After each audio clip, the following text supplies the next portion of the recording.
Estate கம்பெனியில் மார்க்கெட்டிங்கில் இன்ட்ரெஸ்டடாக இருக்கவங்க ஒரு நல்ல கம்பெனியை சூஸ் பண்ணுறது எப்படி சார்?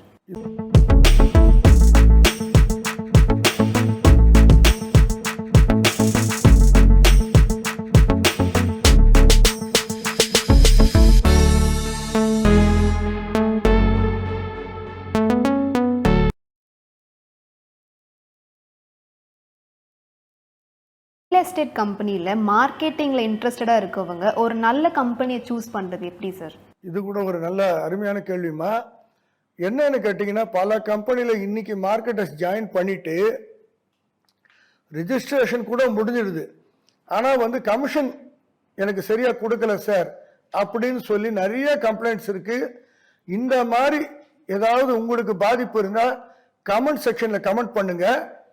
அதே மாதிரி இன்னொரு விஷயம் நான் சொல்கிறேன். நீங்கள் கம்பெனியை சூஸ் பண்ணும்போது உங்கள் ஃப்ரெண்டு கம்பெனி, சொந்தக்காரங்க கம்பெனியாக இருந்தால் பிரச்சனை கிடையாது. நீங்கள் தனியாக ஒரு கம்பெனியில் போய் சேர போறீங்கன்னா அந்த கம்பெனியை பற்றி ஒரு 4 பேர்கிட்ட விசாரிங்க.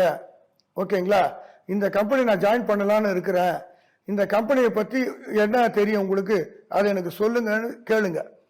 அதுக்கப்புறம் பார்த்தீங்கன்னா அந்த கம்பெனியோட கூகுள் ரெவ்யூஸ் இருக்கு இல்லையா, கூகுள் மேப் லிஸ்டிங்கில் போட்டிருப்பாங்க. அந்த ரெவ்யூஸ்லாம் படித்து பாருங்க, அந்த கம்பெனியை பற்றி எல்லாம் என்ன சொல்லியிருக்காங்கன்னு. அதே மாதிரி அவங்களுக்கு ஃபேஸ்புக் பேஜ் இருக்கும், அவங்க வெப்சைட் இருக்கும். ஓகேங்களா? அவங்களுக்கு கஸ்டமர் இருப்பாங்க. ஸோ இந்த மாதிரி ஆட்கள் எல்லாம் நீங்கள் கன்சல்ட் பண்ணும்போது உங்களுக்கு அந்த கம்பெனி மேலே ஒரு நம்பிக்கை வரும். அதே மாதிரி இன்னொன்று சொல்ல விரும்புகிறேன். ஒரு கம்பெனி நல்ல கம்பெனியானா மினிமம் எத்தனை வருஷம் அவங்க ஃபீல்டில் இருக்காங்கன்னு பாருங்க. ஏன்னா அதுதான் அவங்களுடைய ரெப்புடேஷன். கரெக்டா? ஒரு 10 வருஷம் இருக்காங்க, 15 வருஷம் இருக்காங்க, ஒரு 30 இயர்ஸா இருக்காங்கன்னா அதுதான் அவங்களுடைய ரெப்புடேஷன், அதுதான் அவங்களுடைய பிராண்டிங். அதே மாதிரி அந்த கம்பெனியில் எவ்வளவு ஸ்டாஃப் ஒர்க் பண்றாங்க, இப்போ எத்தனை மார்க்கெட்டர்ஸ் இருக்காங்க. ஸோ இந்த கணக்கெல்லாம் எடுங்க. இந்த மாதிரி எடுக்கும் போதுதான் ஒரு தரமான ஒரு கம்பெனி நீங்க சூஸ் பண்ண முடியும்.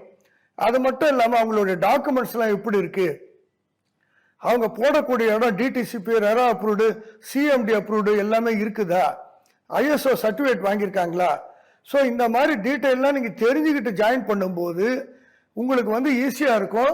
அது மட்டும் இல்லாமம்மா உங்களுடைய க்ரோத் இன்க்ரீஸ் ஆகும். ஏன்னா இந்த கம்பெனியை நம்பி தான் நீங்கள் ஜாயின் பண்ண போறீங்க. இந்த ஜாயின் பண்ணுற கம்பெனியில் உங்களுடைய அந்த ஃபியூச்சர் இருக்கு இல்லையா, ஃபியூச்சர் க்ரோத் எப்படி இருக்கும்னா கம்பெனியை பேஸ் பண்ணி தான் இருக்கும். நீங்க ஒரு நல்ல கம்பெனியில் இருந்தீங்கன்னா அந்த கம்பெனி உங்களுக்கு சேல்ஸ் ட்ரைனிங் கொடுப்பாங்க. உங்களுக்கு தெரியாம ஜாயின் பண்ணா கூட உங்களுக்கு சேல்ஸ் ட்ரைனிங் கொடுப்பாங்க.